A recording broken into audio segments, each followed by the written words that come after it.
Filipenses capítulo 1, verso 6, o texto sagrado nos diz assim: estou plenamente certo de que aquele que começou boa obra em vós há de completá-la até o dia de Cristo Jesus. Vamos ler juntos, todos a nossa voz? Estou plenamente certo de que aquele que começou a boa obra em vós há de completá-la até o dia de Cristo Jesus. Amém. Essa é a nossa esperança, é que aquele que começou a boa obra em nós, e quem começou essa boa obra em nós foi o próprio Senhor, pela ação poderosa do Espírito Santo, que com a semente da fé nos leva ao novo nascimento, e uma obra que é iniciada ali, não é, na justificação, quando somos salvos em Cristo, e que será conduzida até a glorificação, no nosso encontro com o Senhor Jesus, se Ele voltar conosco ainda vivos, ou então quando tivermos o nosso corpo ressurreto na presença dEle. Essa obra então será completa, de maneira que estaremos de corpo e alma na presença do Senhor, completamente livres do pecado, completamente livres dos medos, completamente livre das ansiedades. Eu sei que ninguém sofre de ansiedade aqui. É completamente livre de enfermidades. O único enfermo aqui sou eu, com uma dor no nervo ciático, né? Vocês não sabem nem o que é isso. Vocês são todas muito jovens, né? Amém, aleluia, amém. Você já é avó, mulher, te acalma. Eu sou bisa. Bisavó, misericórdia, já é bisavó, é verdade. Eu me esqueci desse detalhe. É muito botox. Eu cancelo a tua fala. Nós sabemos algumas verdades e eu quero partir delas pensando nessa tarde com as irmãs. Quem aqui já não sabe que tem tendência ao medo? Alguém aqui é tão destemida que não experimenta medos na vida? Essa é uma verdade. Todos nós temos uma tendência ao medo, cada qual dentro das suas demandas. Homens têm tendência ao medo também, dentro do aspecto da masculinidade. Mulheres têm tendências ao medo também, dentro da feminilidade delas. Nós sabemos, no entanto, apesar da tendência ao medo, porque temos a palavra de Deus. Nós sabemos aonde podemos buscar fortalecimento para esses momentos de pavor e de medo. Nós sabemos em quem nós podemos confiar. E eu sei que você sabe que você pode confiar no presidente do Brasil. Não, você pode confiar na governadora de Pernambuco.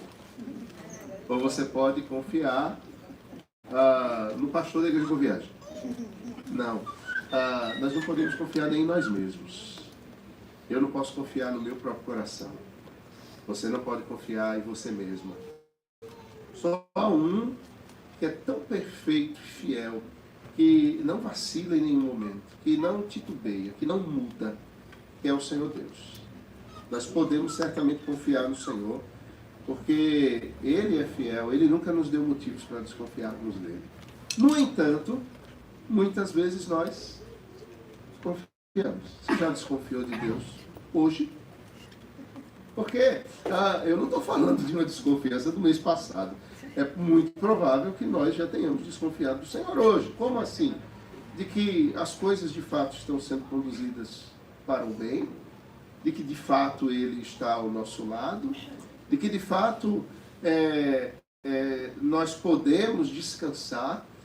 O simples fato de nós, de alguma forma, termos uma ansiedade que seja, representa a verdade do nosso coração, que nós desconfiamos. A ansiedade aponta uma desconfiança que há no nosso coração acerca do Senhor. Os cuidados da vida, as preocupações que tiram a nossa paz e que fazem com que nós, de repente, nos entristecemos, não durmamos bem como nós gostaríamos, que fazem com que a nossa mente vagueie por, digamos assim, possibilidades mil em caminhos diversos que podem acontecer na esquina seguinte. A gente é tendencioso a tudo isso. No entanto, a gente observa pela palavra de Deus, nesse texto, que o Senhor, Ele começou uma obra e Ele vai concluí-la. E nós estamos no meio dessa obra, de sorte que se ele começou e ele vai concluir, ele vai conduzir o meio também. De sorte que essa obra chegue ao fim que ele deseja. Veja, isso é uma questão bem lógica. Se ele começou e ele vai terminar, significa que ele está envolvido em todo o processo. Amém. Não é verdade? E nós estamos no meio do processo dessa obra que o Senhor começou. É uma obra pessoal, é uma obra individualizada. O Senhor, ele trata conosco dentro das nossas especificações, características, dos nossos medos, das nossas falhas, das nossas tendências.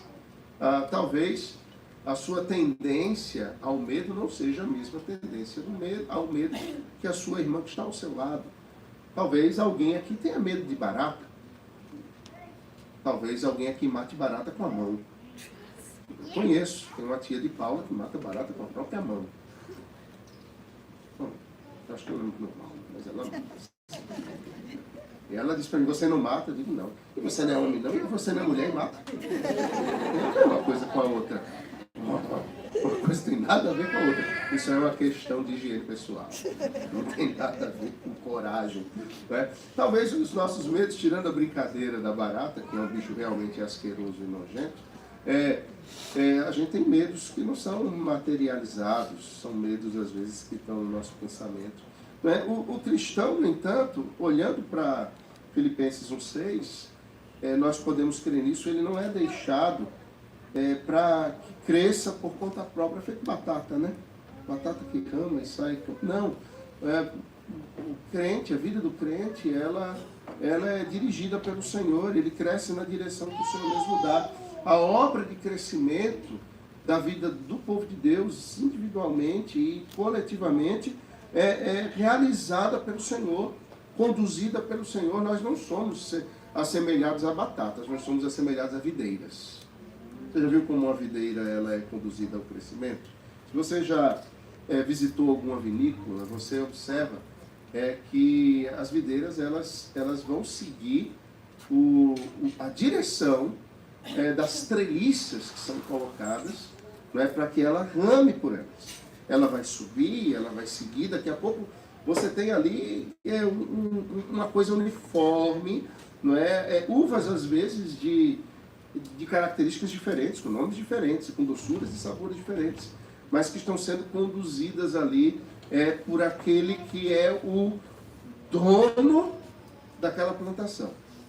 E é exatamente assim na nossa vida. Nós não somos deixados para crescer na direção que nós imaginamos ou queremos, ou que o mundo dá.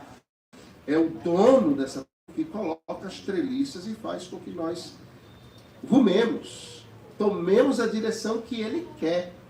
Às vezes vai fazer uma curva mais acentuada, vai ter uma subida mais difícil, vai ter que se enroscar de uma forma mais complicada, mas é a direção que o Senhor dá para que os frutos sejam colhidos, sejam amadurecidos, e isso redunde em um bom vinho.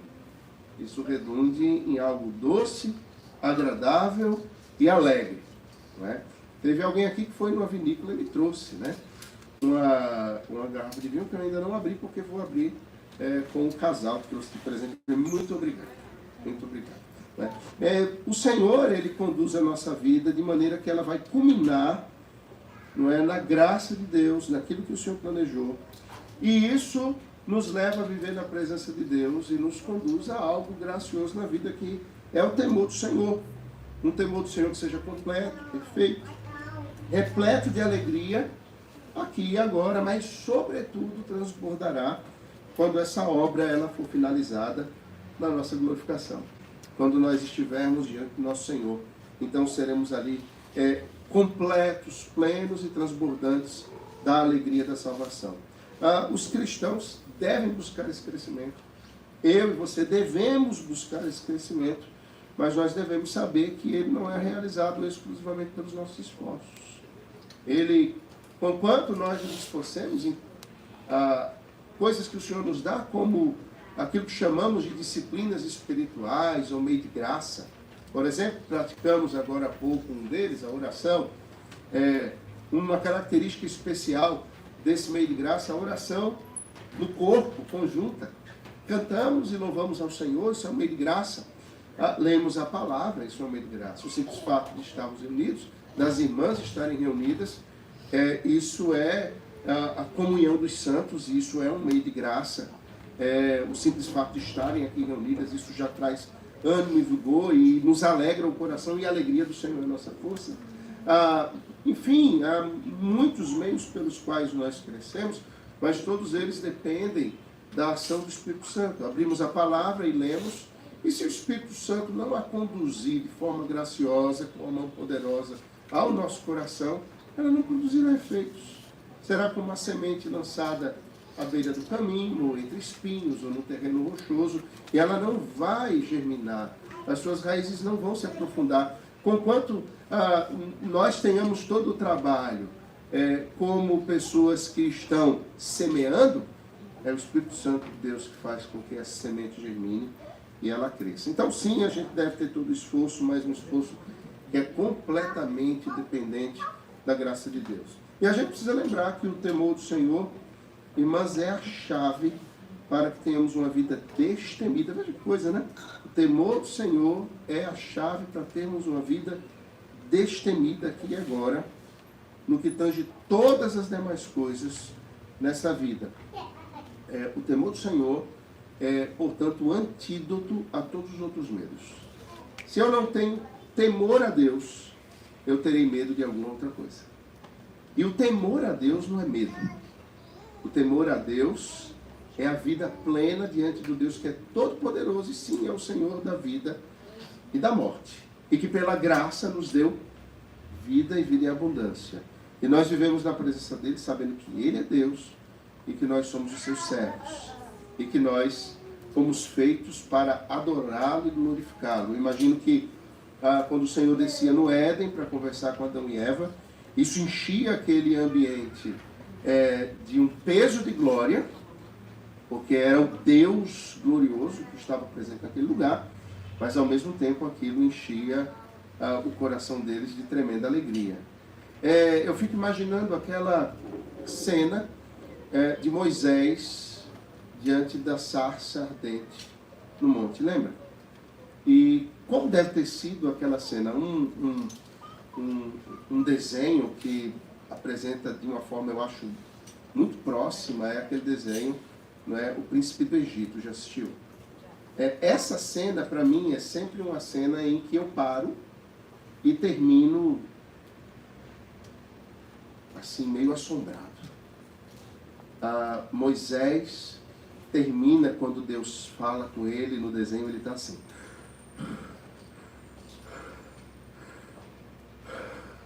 Porque Deus tira o fôlego. Tão tremenda que é a presença dele, e tão intensa que é a presença de Deus. Isso é o temor. A presença de Deus é tão intensa que ela preenche os nossos poros e ela tira o nosso fôlego e ele sai dali correndo para contar o encontro que ele teve com Deus. E apesar dos seus medos, ele vai ao Egito para operar aquilo que Deus determinou que ele operasse, pela graça do Senhor. A gente vai observar alguns meios de graça pelos quais nós podemos crescer no temor do Senhor. O primeiro deles, a confissão. Sim, a oração, confissão.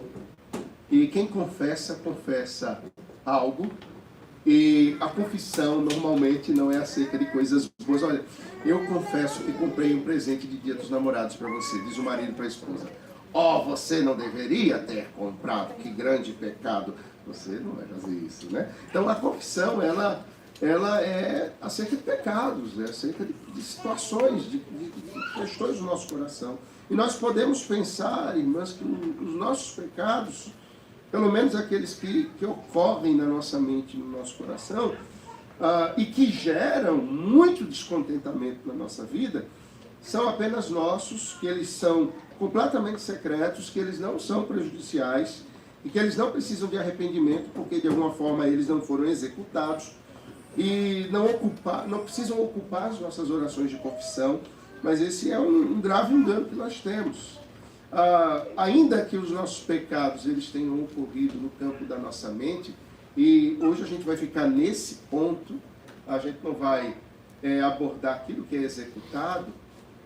E claro, os pecados eles não devem ser executados, mas nós pecamos em pensamentos, palavras e ações. E a gente pensa um pouco sobre os pensamentos, né, sobre os pecados que são assim realmente apenas na nossa alma, mas eles estão lá e eles produzem efeitos no nosso ser que nos conduzem, não é, a uma vida de descontentamento diante do Senhor, a não usufruirmos das bênçãos do Senhor como poderíamos e deveríamos usufruir, a vivermos uma vida menor do que deveríamos viver, a não mergulharmos no Evangelho. Você já se deparou com aquela pessoa que é descontente com aquilo que ela realiza? O homem que é descontente com o trabalho que Deus lhe deu para realizar todos os dias e que ele vai praguejando todos os dias. Ou você já conheceu alguma mulher assim? Conheceu alguma dona de casa desse jeito? Eu estou aqui varrendo a sala pela 1000ª vez, mas eu queria mesmo estar na Saint-Élysée tomando um café com leite e chocolate, comendo um pastel Lolita autêntico. Bom, eu fui longe, né? Também. Bom, quem não gostaria disso, né? Não, eu prefiro varrer a sala pela 1000ª vez. Vai me enganar? Claro que você vai preferir. Mas quem de nós vai ter a oportunidade de deixar a vassoura e tomar o café com leite com Saint-Élysée, a não ser que saia voando com a vassoura?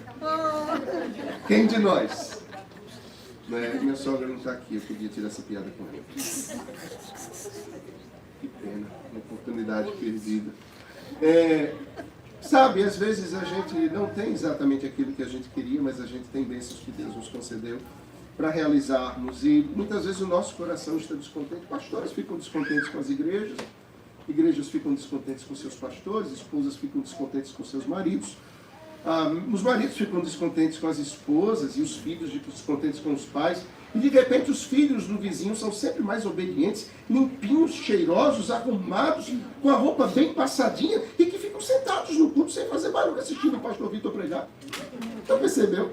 E aí, de repente você olha para os meus filhos e diz, nossa, como eles são assim, né? Aí Paula olha para os filhos dos outros e diz, poxa, como os filhos deles são tão melhores que os nossos. A grama do vizinho sempre é mais verde. Né? A gente olha então para um carro que cabe 7 pessoas melhor, né? E eu digo, mulher, vamos comprar uma Kombi? Aí ela diz, não, eu não quero uma Kombi, eu quero que você compre um carro igual de Lauro. Eu digo, minha filha, então, pede para eu mudar de profissão, pede para a igreja me chutar e para Lauro me empregar. Quem sabe? Coitado do Lauro, né? Os caras ainda nem são texto, né, da luta do pobre. Bom, eu sei. Os nossos pensamentos, eles ocupam o nosso coração e nos levam a não nos alegrarmos no Senhor. E quando nós não nos alegramos no Senhor, nós pecamos. É triste, né? Todas as vezes que nós estamos na presença de Deus, e a nossa vida se passa na presença de Deus, e nós permitimos que os nossos olhos e o nosso coração ele se conduza para as coisas que são paralelas, não são centrais. Isso é capaz de nos levar a um descontentamento na alma. Nós estamos pecando. Eu não estou falando que nós não vamos ter tristezas, chorar, nós não vamos ter lamentos. A palavra de Deus é repleta disso. Os salmistas, eles são hábeis no lamento. Eles são verdadeiras carpinteiras. Não é? A gente vê o próprio Senhor Jesus lamentando por Jerusalém, orando, um lamento profundo diante do Senhor. Mas veja, o lamento não nos leva a um descontentamento. A tristeza não é com o que se tem ou não tem, ou com o que o Senhor tem feito ou não. Isso os leva aos pés do Senhor. E de repente a oração de lamento é até uma oração de confissão, dizendo: Senhor, eu estou aqui em profunda tristeza e eu não tenho o que fazer a não ser me lançar aos seus pés e pedir que o Senhor conduza as coisas da maneira perfeita como só o Senhor sabe. Nós temos pensamentos com medo, cobiça, cobrança, julgamento, autojustiça, E tudo isso deve ser confrontado, autoconfrontado por nós nas Escrituras. E nós devemos voltar os nossos pensamentos ao Senhor, pensarmos nas promessas de Deus, de sorte que isso ocupe o nosso coração e mente, isso seja maior do que tudo, e, portanto, nós desfrutemos verdadeiramente do Evangelho na nossa vida. Isaías capítulo 55, observe esse texto. Lá no capítulo 55, no verso 8º e no verso 9º, nós observamos o Senhor falando para o seu povo: os meus pensamentos não são os vossos pensamentos, nem os vossos caminhos, os meus caminhos, diz o Senhor. Porque assim como os céus são mais altos do que a terra, assim são os meus caminhos mais altos do que os vossos caminhos, e os meus pensamentos mais altos do que os vossos pensamentos. Nós podemos confiar no Senhor e confessarmos que muitas vezes nós temos pensado de maneira tão distante da maneira como o Senhor pensa, mas que nós queremos que a nossa mente ela seja conformada, ela seja dirigida pela palavra de Deus, de sorte que nós experimentemos esse contentamento no meio da tribulação, da luta, da enfermidade, das incertezas da vida aqui. Ainda que a gente não saiba os detalhes desse processo da obra que o Senhor está acabando em nós, a gente pode confiar que, por mais dolorosos que sejam, eles são necessários e redundarão em peso de glória. Nos conduzirão ao contentamento do Senhor e à vida eterna. Irmãos, o pecado nos pensamentos se dá quando nós nos entregamos a eles. Essa é a questão. Nós seremos tentados nos nossos pensamentos ao descontentamento, à reclamação. Nós seremos tentados à desconfiança e à incredulidade. Nós seremos tentados ao controle, à manipulação. Nós seremos tentados a exercer poder uns sobre os outros. Isso é um fato. O pecado não está exatamente aí na tentação. O pecado está quando em nossos pensamentos nós damos lugar a essa tentação e nós os alimentamos. Nós ficamos então avaliando, pensando, mastigando, construindo um enredo na nossa mente em como essas coisas podem vir a acontecer. E quando nós regamos e queremos que, de alguma forma, essa tentação floresça, e ainda que o perfume do que floresça ali seja podre, e suas flores sejam venenosas, nós ainda desejamos isso. E nós podemos ser tentados a isso, mas o Senhor pode nos dar força para não pecarmos. Todos nós seremos tentados ao descontentamento. Todos nós. Todos os dias. Eu não queria estar aqui. Por que acordar tão cedo? Mas por que esse trânsito é tão ruim? Puxa vida, mas eu tenho que falar com essa pessoa agora.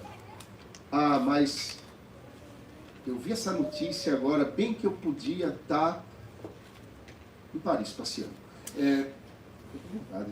Nenhuma vontade.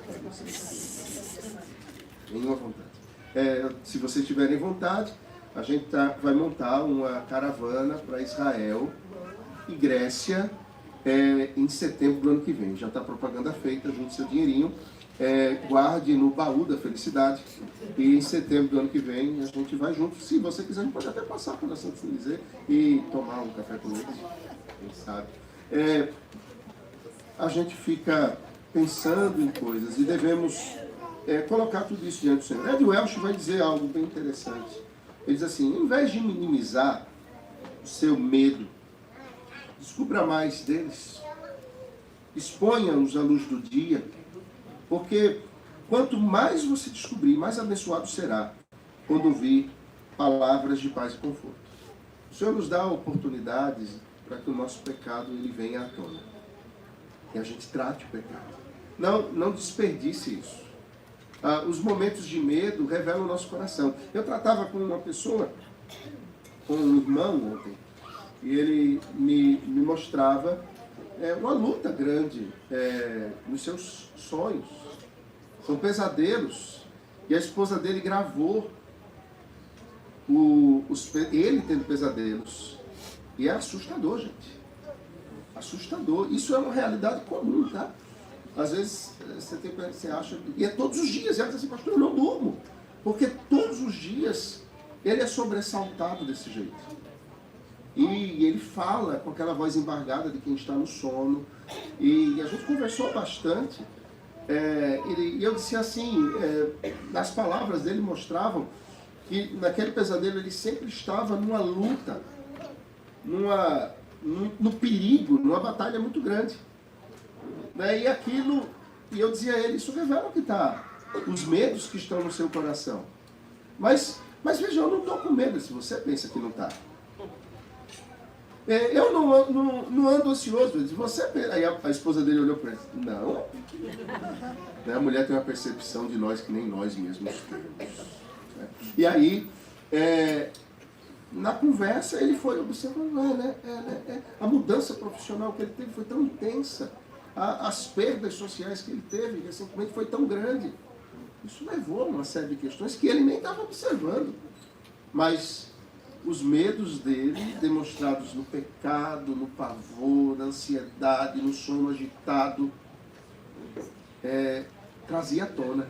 E eu estava dizendo, vamos tratar cada um deles. Eu passei 14 textos bíblicos para ele ler em 14 dias, fazendo uma meditação. E eu disse, não me invente fazer tudo de manhã. E nem me invente fazer num dia 2, porque é um por dia. Você não toma um antibiótico todos num dia só. Você toma na horinha certa. E é assim que você tem que fazer com a palavra de Deus também. E aí, ele disse, não, vou fazer. Teve um texto para ler ontem e tem 14 dias para voltar e tratarmos, tudo isso à luz das Escrituras de novo. E eu dizia, não perca a oportunidade de tratar cada um desses medos que estão sendo revelados nesses pesadelos que você tem. É uma oportunidade de você colocar todo esse fardo diante do Senhor. Uma segunda, são só 36, tá? O segundo meio de graça, primeiro é a confissão, a segunda é a confiança. Nós precisamos confiar no Senhor. E porque nós conhecemos e tememos ao Senhor, que preenche tão intensamente todas as coisas, nós podemos confiar nele, nós sabemos quem ele é. Nós sabemos que existe um só Deus, que é o nosso Pai, que ele se revela na sua palavra, que a sua palavra ela é fiel, que a sua palavra é poderosa e ela não volta atrás. E nós aprendemos na palavra a respeito da grandeza, fidelidade, bondade do Senhor, de sorte que quanto mais nós mergulharmos na palavra de Deus, mais temor de Deus nós teremos e mais confiança nós teremos nele. Algumas coisas sobre a palavra de Deus que vão nos conduzir à confiança. Nós podemos ler a palavra de Deus e observar aquilo que Deus diz acerca de nós mesmos, dele, do mundo, do futuro. E a palavra de Deus é plenamente verdade. Ela é verdadeira. A palavra de Deus, ela vai exigir de nós aquilo que é correto, uma postura que é correta na vida. A palavra de Deus, ela concede a nós o que é bom. A palavra de Deus, ela nos aponta que o Senhor é aquele que conclui a obra e a gente pode confiar nisso. A palavra de Deus, é interessante, o Salmo 19 vai tratar bastante sobre a palavra de Deus. Eu não vou ler o Salmo, mas você pode voltar ao Salmo 119 apenas para acompanhar tópicos nesse Salmo que apontam a veracidade da palavra de Deus e o poder da palavra de Deus e como nós podemos mergulhar e ter contentamento e crescermos no temor a Deus. Crescemos no temor a Deus quando conhecemos o Senhor. O verso 1 e 2 do Salmo 119 vai nos mostrar que a palavra de Deus é o caminho da felicidade. O verso 6 vai nos apontar que a palavra de Deus é o caminho para que nós evitemos vergonha nessa vida. Isso não é uma coisa pior do que vergonha, né? Ser envergonhado ou envergonhar os outros. Trazer vergonha ao Evangelho. Meu Deus. Essas são coisas terríveis. Eu peço a Deus que Ele me mate, mas não me permita que eu faça um negócio desse. Que Ele me leve, mas jamais permita que eu cause vergonha ao Evangelho, aos meus irmãos. Que o Senhor me leve, que conhece todas as coisas, sabe das minhas falhas, que Ele tenha misericórdia de mim. E se Ele não vai me levar numa carruagem de fogo, então que Ele me fulmine no fogo, para salvar a minha alma. Eu prefiro 1000 vezes. A palavra de Deus é o caminho da segurança, o verso 9. No verso 24, o Salmo 119 diz que ela é o caminho do bom conselho. No verso 28 diz que ela nos dá força. No verso 43 que ela nos dá esperança. Nos versos 98 a 100, no verso 130, o Salmo 119 diz que a palavra de Deus nos dá sabedoria. E por fim, no verso 105, diz que ela nos mostra o caminho que devemos seguir. A palavra de Deus, e nós dizíamos no início, o Senhor não nos deixou largados para nos conduzirmos ao temor do Senhor, como bem entendemos. Nós temos a palavra de Deus, que é o caminho para tudo isso. E a palavra de Deus é confiável. Se há algo que nós precisamos colocar em nosso coração e na nossa mente, é a palavra de Deus. A gente vive num mundo com muitos conselhos, num mundo com muitas histórias e com muitas pseudo-verdades que são anunciadas, coisas que são completamente opostas às Escrituras, e nós precisamos firmar o nosso coração nas premissas bíblicas.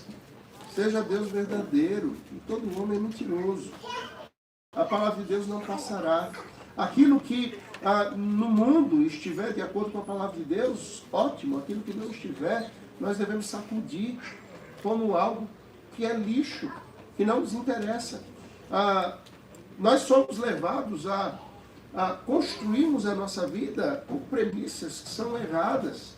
E por isso nós acabamos sofrendo muito, como por exemplo, eu tenho direito de ser feliz. Não, nós temos o direito de ir para o inferno.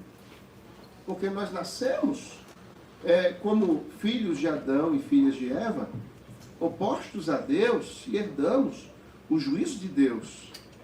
O salário do pecado é a morte. Graças a Deus, Ele fez brotar no meu e no seu coração o dom gratuito dele. E mais do que felicidade, o Senhor nos dá que sejamos participantes no contentamento eterno. É mais do que felicidade. A felicidade é uma coisa que depende de circunstâncias. Eu estou feliz ou não estou feliz? Nós podemos estar tristes, que é o contrário de estar feliz. Mas ainda tristes, nós podemos ter contentamento, que é aquela certeza, convicção de que Deus está no controle e que ainda que estejamos tristes pelo momento difícil que passamos, o Senhor nos conduzirá pelo vale da sombra da morte. A sua vara e o seu cajado serão conosco. O Senhor nos guia nos momentos, nos vales profundos de tristeza, nos dando contentamento, irmãos. Eu fico imaginando, será que Paulo e Silas estavam tão felizes, e era por isso que eles cantavam quando estavam presos pelos pés e mãos e tendo levado 40 chibatadas cada um nas costas? Eles cantavam de felicidade. Vocês lembram eles em Tessalônica? Cantando, ó Senhor, como é bom estar preso pelos pés e pelas mãos. Obrigado, Senhor, por cada chibatada nas costas. Canta isso domingo, bonito. Seria isso? Não. Eles não louvavam ao Senhor, estavam felizes. E vai ter muito momento que nós não estaremos felizes, não é verdade?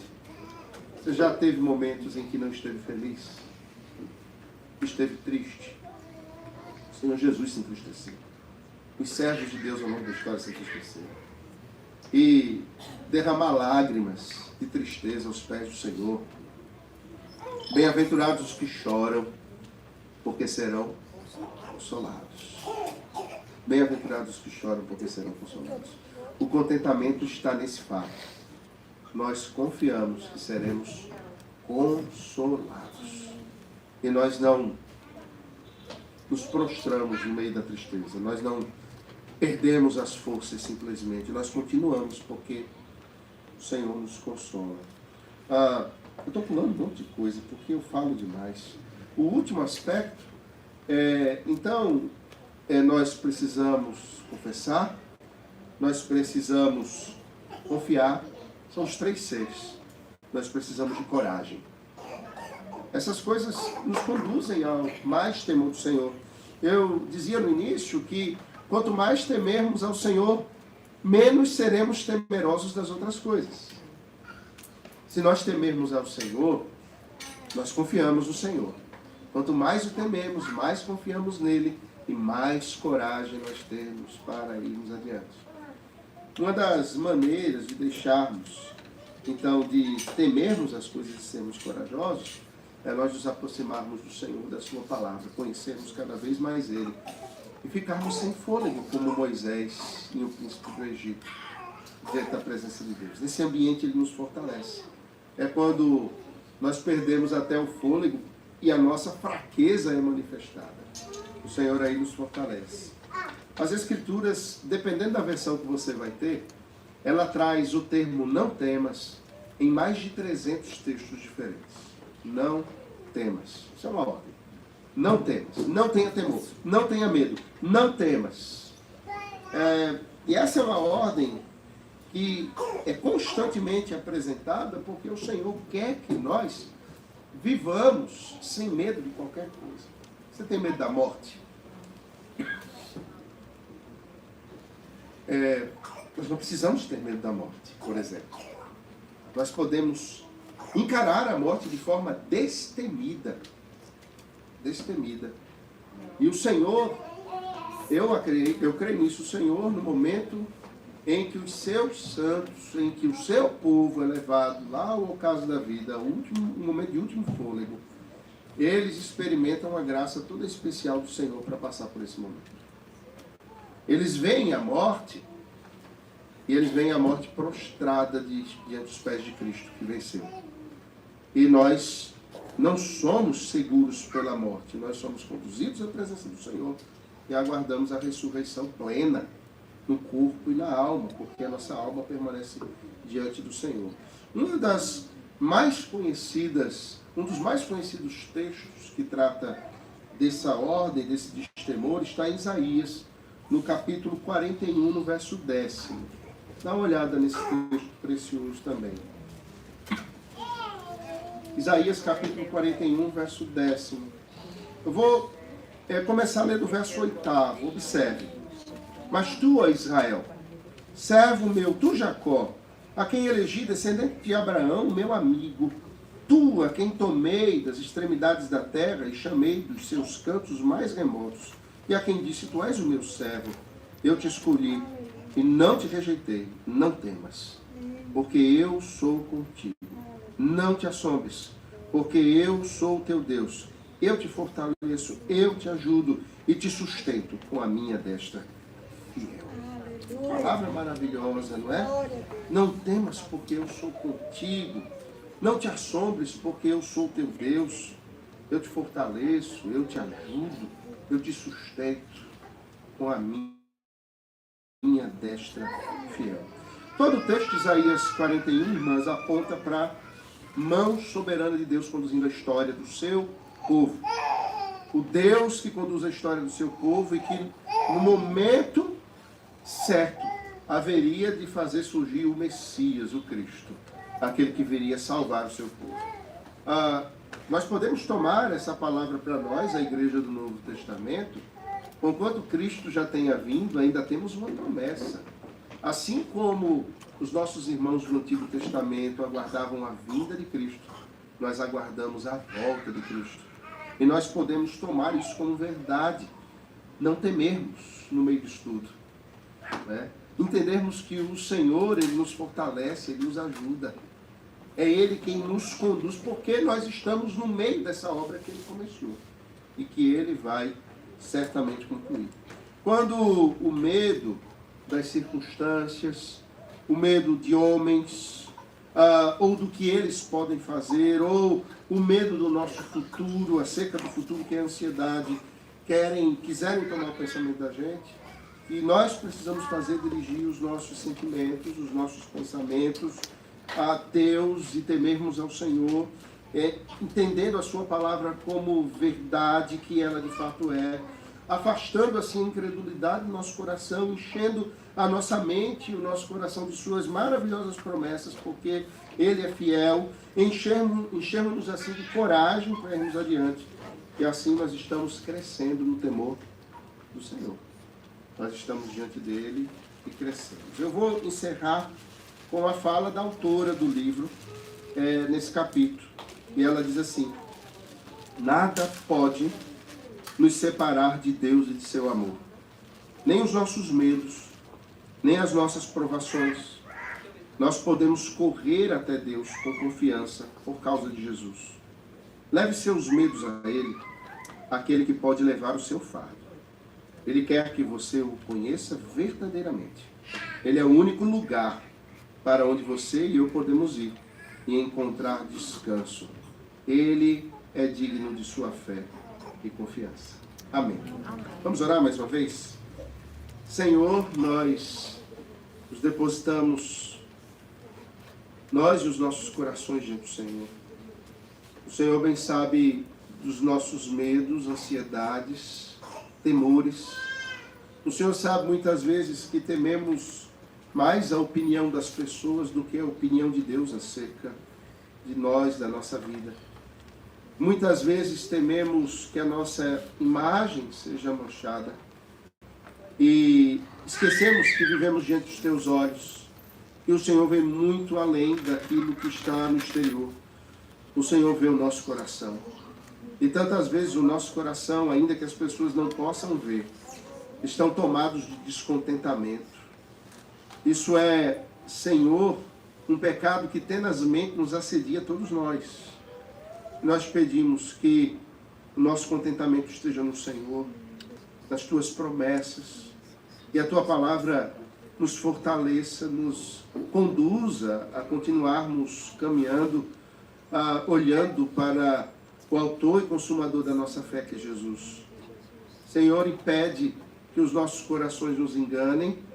Senhor, escondendo dentro de nós pecados, os quais até mesmo nós desconhecemos, mas revela-nos e nos dá coragem de confrontarmos o nosso próprio coração e crescermos no temor do Senhor. Temermos apenas ao Senhor e assim nos tornarmos o povo mais destemido da terra. Dá-nos coragem, Senhor, de confrontarmos o pecado no mundo, de sermos fiéis ao Senhor nos lugares de hostilidade, Senhor, a vivenciarmos o Evangelho na vida e na morte. Dá-nos graça para que, vivendo assim, nada abale o contentamento do nosso coração, mas haja louvor nos nossos lábios e a nossa alma seja repleta da Tua presença. Nós Te louvamos por esse encontro gracioso, pela vida das irmãs, da nossa SAF, de cada uma das irmãs que tem participado, daquelas que muitas não podem vir, mas que acompanham em seus lares. Cada uma delas seja fortalecida no Senhor. O Senhor bem sabe de suas demandas, como servas Tuas. Muitas vezes, demandas que são numa dupla jornada.